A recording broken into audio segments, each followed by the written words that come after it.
प्रिय छात्रों, किरण क्लासेस वार्षलीगंज में आपका स्वागत है। मैं ओझा सर आपकी सेवा में उपस्थित हूँ कुछ बताने के लिए। तो आज का जो टॉपिक है वो जनरल नॉलेज से संबंधित है, सामान्य ज्ञान से। सामान्य ज्ञान के संबंध में मैं वीडियो नहीं बनाया था, इसलिए आज इच्छा हुई कि चलो आज सामान्य ज्ञान से ही एक वीडियो बना दिया जाए जो छात्रों के शायद उपयोग में आ जाए। तो आज का है टॉपिक हम लिए हैं राष्ट्रीय और अंतर्राष्ट्रीय पुरस्कार। तो राष्ट्रीय पुरस्कार और अंतर्राष्ट्रीय पुरस्कार में से तो कम पूछा जाता है, लेकिन राष्ट्रीय पुरस्कार से क्वेश्चन करीब करीब सभी प्रतियोगी परीक्षाओं में पूछे ही जाते हैं। चाहे वो TRE 4 का हो, करेंट अफेयर्स में आपका पूछा जाएगा। करेंट अफेयर्स में पूछा जाएगा आपको कि क्वेश्चन अवार्ड से, फलना अवार्ड किसको दिया गया। तो 2026 का जो है, अभी तो घोषणा किसी अवार्ड का नहीं हुआ है,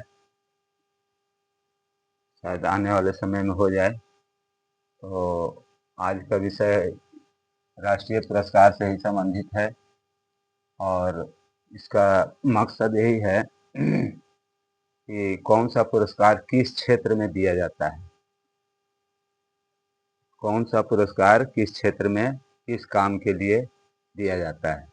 ये विद्यार्थियों को याद रखना चाहिए, चाहे वो 72वीं BPSC के प्रिलिमिनरी के परीक्षार्थी हों या TRE 4 के कैंडिडेट हों या दरोगा भर्ती के एग्जाम में जो अपीयर हो रहे हैं, जो हाल ही में निकला है 150 पद के लिए दरोगा अभ्यर्थी, उनके लिए भी इम्पोर्टेंट है। तो आइए ज़्यादा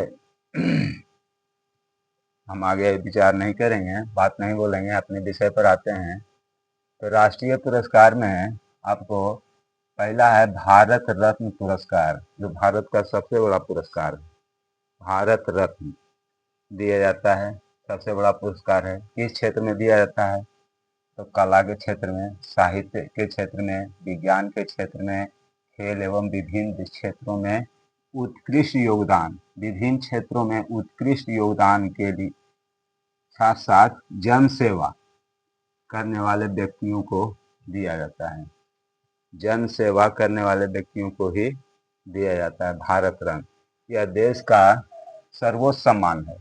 इससे बड़ा सम्मान, इससे बड़ा प्राइज, इससे बड़ा अवार्ड भारत में कोई नहीं है, भारत रत्न। और इसका शुरुआत कब हुआ? सन 1954 से ही यह पुरस्कार दिया जा रहा है। 1954, 1954 में इस पुरस्कार की शुरुआत की गई थी और उसी समय से ये पुरस्कार भारत के नागरिकों को दिया जाता है। फिर से याद रखिए, कला के क्षेत्र में, साहित्य के क्षेत्र में, विज्ञान एवं खेल एवं विभिन्न क्षेत्रों में उत्कृष्ट योगदान तथा जन सेवा करने वाले व्यक्तियों को दिया जाता है। यह भारत का सर्वोच्च सम्मान है। इसका शुरुआत 1955 में हुआ था। बाद में जब 1977 में जनता पार्टी की सरकार बनी, 1977 में कांग्रेस, 1977 के पहले कांग्रेस की सरकार थी। जब 1977 में जनता पार्टी की सरकार बनी, मोरारजी देसाई प्रधानमंत्री बने, तो इस पुरस्कार को बंद कर दिए थे देना। भारत रत्न का पुरस्कार जो दिया जाता था उसको बंद कर दिए थे। लेकिन फिर 1980 में, 1980 में जब फिर कांग्रेस की सरकार आई, बनी, तो इस पुरस्कार को फिर से शुरू किया गया, जो आज तक निरंतर जारी है। अब भारत रत्न के होता क्या है, दिया क्या जाता है, ये जरा ध्यान से समझ लीजिए। कांसा का बना हुआ पीपल के पत्ता के आकार का होता है। कांसा के एक बना हुआ रहता है, पीतल के कांसा का बना हुआ रहता है। और पीपल देख रहे हैं ना, पीपल का पत्ता, पीपल के पत्ता के आकार का होता है। कहने का मतलब इस तरह से रहता है,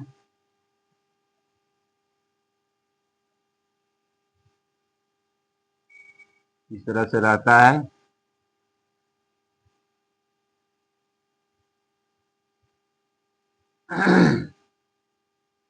पीपल के पत्ता के समान रहता है कांसा का बना हुआ रहता है, आकार इसका ही है।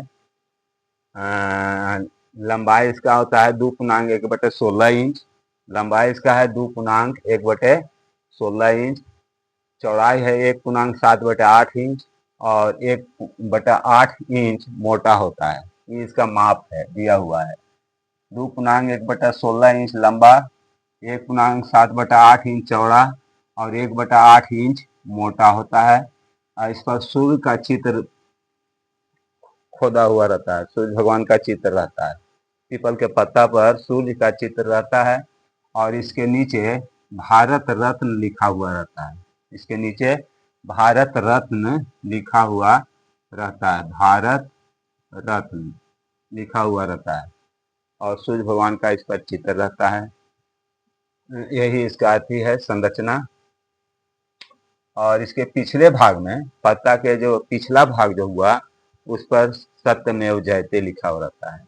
आगे में तो सूर्य भगवान का चित्र रहेगा, भारत रत्न लिखा हुआ रहेगा और इस पत्ता को उलटिएगा तो उसके पीछे सत्यमेव जयते लिखा हुआ रहता है।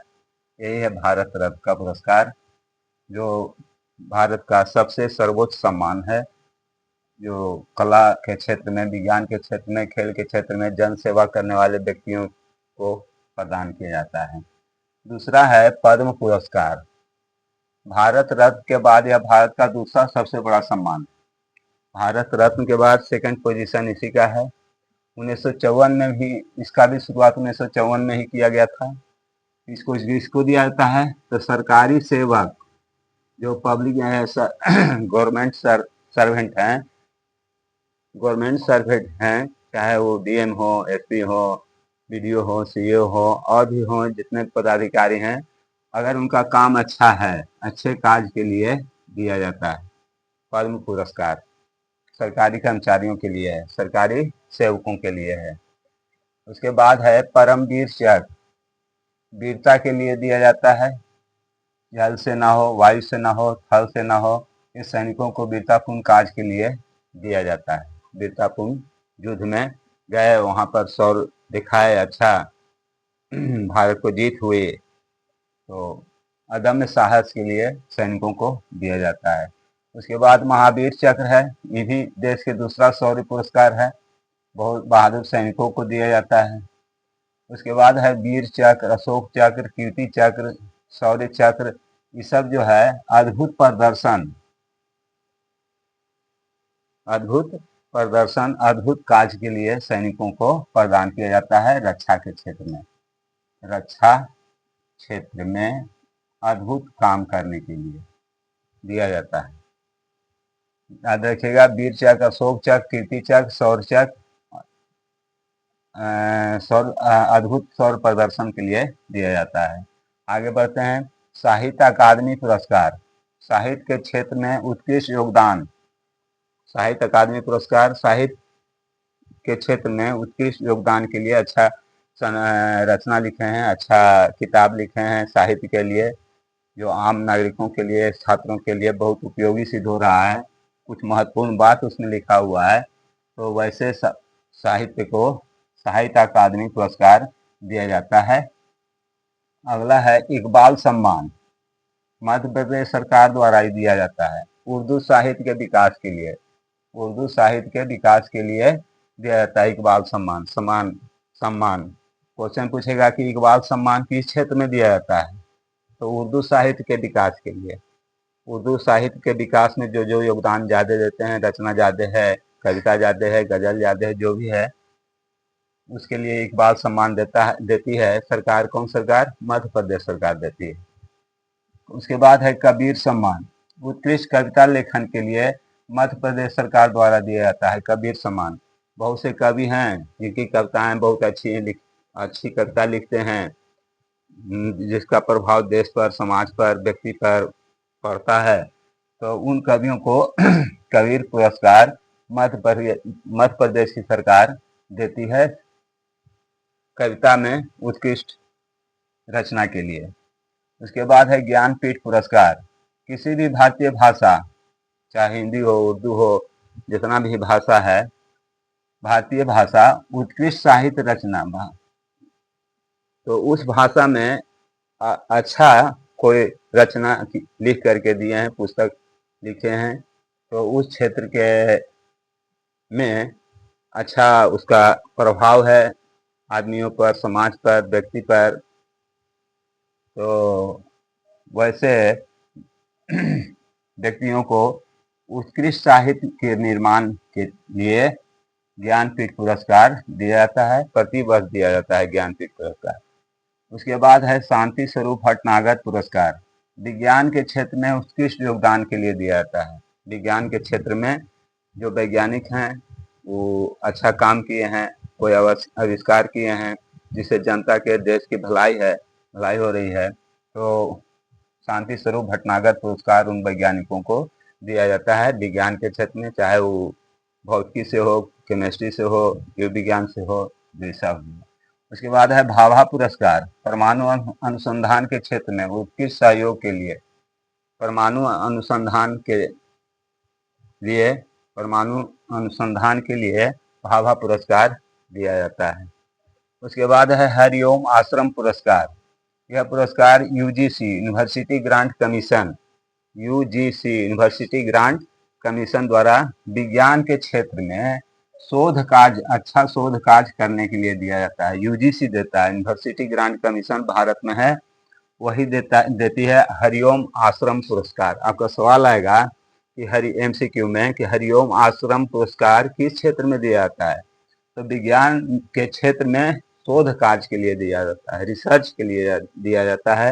विज्ञान में अच्छा रिसर्च जो लोग करते हैं, रिसर्चर हैं, स्कॉलर हैं, उनको हरिओम आश्रम पुरस्कार दिया जाता है। उसके बाद है बेरलॉग पुरस्कार, कृषि अनुसंधान के क्षेत्र में दिया जाता है। बेरलॉग पुरस्कार कृषि के क्षेत्र में अच्छा उनका काम किए हैं, अच्छा बीज का आविष्कार किए हैं, खेती को आसान बनाए हैं, या सिंचाई से संबंधित कोई सिद्धांत दिए हैं, तो ये सब कृषि संबंधित जो भी कार्य किए हैं उसमें कृषि वैज्ञानिकों को बेरलॉग पुरस्कार दिया जाता है। आपको सवाल आएगा कि बेरलॉग पुरस्कार किस क्षेत्र में दिया जाता है, किनको दिया जाता है, तो कृषि वैज्ञानिकों को दिया जाता है, कृषि अनुसंधान के लिए, कृषि के क्षेत्र में शोध कार्य के लिए, कृषि के क्षेत्र में कृषि के उत्कृष्ट विकास के लिए बेरलॉग पुरस्कार दिया जाता है। बेरलॉग पुरस्कार इंपॉर्टेंट है, जरा ध्यान दीजिएगा इस पर। उसके बाद है साराभाई पुरस्कार, अंतरिक्ष अनुसंधान के क्षेत्र में उस उत्कृष्ट योगदान के लिए दिया जाता है। अंतरिक्ष वैज्ञानिकों को अंतरिक्ष से संबंधित खोज के संबंध में साराभाई पुरस्कार दिया जाता है, अंतरिक्ष अनुसंधान के क्षेत्र में उत्कृष्ट योगदान के लिए दिया जाता है। उसके बाद है कलिंग पुरस्कार, ये भी इम्पोर्टेंट है। उड़ीसा के मुख्यमंत्री बिजू पटनायक ने विज्ञान के लोकप्रिय बनाने के लिए शुरू किया था। ध्यान दीजिएगा, ये भी सवाल पूछा जा सकता है कि कलिंग पुरस्कार किस क्षेत्र में दिया जाता है, तो विज्ञान को लोकप्रिय बनाने के लिए, साइंस को ज़्यादा से ज़्यादा लोग पढ़ें, विज्ञान की तरफ ज़्यादा से ज़्यादा लोग आकर्षित हों, विज्ञान को पढ़ें, समझें और उसका फायदा उठावें, इसी के संबंध में उड़ीसा के मुख्यमंत्री बिजू पटनायक जो थे वही इस पुरस्कार की शुरुआत किए हैं, विज्ञान को लोकप्रिय, पॉपुलर बनाने के लिए, ताकि विज्ञान जो है जन जन तक पहुँचे, अधिकतर लोग विज्ञान की तरफ आकर्षित हों। तो बिजू पटनायक शुरू किए थे कलिंग पुरस्कार। उसके बाद है दादा साहेब फाल्के पुरस्कार, भारतीय सिनेमा के विकास में उल्लेखनीय योगदान के लिए दिया जाता है। भारतीय सिनेमा में क्या योगदान किए हैं, चाहे वो डायरेक्टर हो, चाहे हीरो हो, चाहे और भी क्षेत्र के हो भारतीय सिनेमा से संबंधित, तो उनको ही दिया जाता है दादा साहेब फाल्के पुरस्कार। उसके बाद है कालिदास सम्मान, रंग कर्मियों को दिया जाता है। रंग कर्मी का मतलब होता है जो नाटक में भाग लेते हैं, ड्रामा में भाग लेते हैं, रंग कर्मी उसको कहा जाता है। उनका अच्छा रोल है ड्रामा में, नाटक में, तो वैसे व्यक्तियों को कालिदास सम्मान पुरस्कार रंग कर्मियों को दिया जाता है। उसके बाद है आपका जमनालाल बजाज पुरस्कार, ध्यान दीजिएगा, ये भी इम्पोर्टेंट है। रचनात्मक क्षेत्र में अच्छे कार्य के लिए, अच्छा काम जो करता है समाज के लिए, देश के लिए, किसी परिवार के लिए व्यक्तिगत जो अच्छा कार्य करता है तो उसके लिए जमुना लाल बजाज पुरस्कार दिया जाता है। उसके बाद है धन्वंतरी पुरस्कार, चिकित्सा क्षेत्र में उत्कृष्ट योगदान के लिए। अच्छे डॉक्टर हैं, अच्छे चिकित्सक हैं, रोगी को अच्छा से देखते हैं, अच्छी दवा देते हैं, तो उनका रोगी ज़्यादा ठीक हो रहा है तो उनको धन्वंतरी पुरस्कार सरकार देती है। उसके बाद है इंदिरा गांधी शांति पुरस्कार, अंतर्राष्ट्रीय शांति के लिए जो व्यक्ति प्रयास कर रहा है। निःशस्त्रीकरण माने ज़्यादा शस्त्र का निर्माण न हो देश में, चाहे कोई भी देश हो, भारत हो या अन्य कोई देश हो। जातीय समानता, सब जात एक समान है, ऐसा विचार समाज में फैला रहे हैं, देश में फैला रहे हैं। अच्छे काम करने वाले व्यक्तियों को दिया जाता है, इसमें 26 लाख रुपया दिया जाता है। इंदिरा गांधी शांति पुरस्कार 26 लाख रुपया प्रदान किया जाता है वैसे व्यक्तियों को जो अंतर्राष्ट्रीय शांति के लिए प्रयास कर रहे हैं, निःशस्त्रीकरण के लिए प्रयास कर रहे हैं। विश्व के देश हैं वो कम से कम हथियार बनाएं। जैसा कि अभी आप देख रहे हैं कि रूस और यूक्रेन में करीब 2 साल, 2.5 साल, 3 साल से युद्ध चल रहा है, शस्त्र का प्रयोग किया जा रहा है, तो ऐसा नहीं होना चाहिए। कोई भी देश जो है वो कम से कम शस्त्र आत्मरक्षार्थ के लिए ही बनाए, बस उससे ज़्यादा नहीं। और जातीय समानता, कोई भी जाति न बड़ा है न कोई जाति छोटा है, सब जाति एक समान के है, ऐसा विचार, ऐसा समाज में जो फैला रहे हैं व्यक्ति, जो समझा रहे हैं, समाज के लिए अच्छा काम कर रहे हैं, उनको इंदिरा गांधी शांति पुरस्कार दिया जाता है। इसमें 26 लाख रुपया व्यक्ति को दिया जाता है। तो आज के वीडियो में बस इतना ही। अगले वीडियो में हम कुछ नया टॉपिक लेकर के आपके सामने उपस्थित होंगे और आपसे आग्रह है कि अगर ये वीडियो अच्छा लगे, बाकी ये बात ध्यान दीजिएगा, अवार्ड से क्वेश्चन जरूर आता है। अवार्ड से 1 क्वेश्चन 2 क्वेश्चन आपको जरूर पूछा जाएगा, चाहे वो कोई भी प्रतियोगी परीक्षा हो। तो आपसे आग्रह है कि अगर वीडियो अच्छा लगे तो अपने साथियों को शेयर कर दीजिएगा, ताकि मेरा हौसला भी बढ़े और मैं कुछ नया टॉपिक लेकर के आपकी सेवा में हमेशा उपस्थित रह सकूं। मैं तो कोई आपसे पैसा नहीं लेता हूं, ना पैसा मांगता हूं, बस यही आग्रह कर रहे हैं कि इस वीडियो को अधिक से अधिक लोगों के बीच में पहुंचाइए, शेयर करिए अपने मित्रों को, साथियों को, परीक्षार्थियों को, ताकि मेरा हौसला भी बढ़े। और सब्सक्राइब करिए, यही मेरा आग्रह है आपसे, और कुछ नहीं। मैं कोई शुल्क आपसे नहीं ले रहा हूँ, निस्वार्थ भाव से आपकी सेवा में कर रहा हूँ। धन्यवाद। आज के वीडियो में इतना ही। धन्यवाद।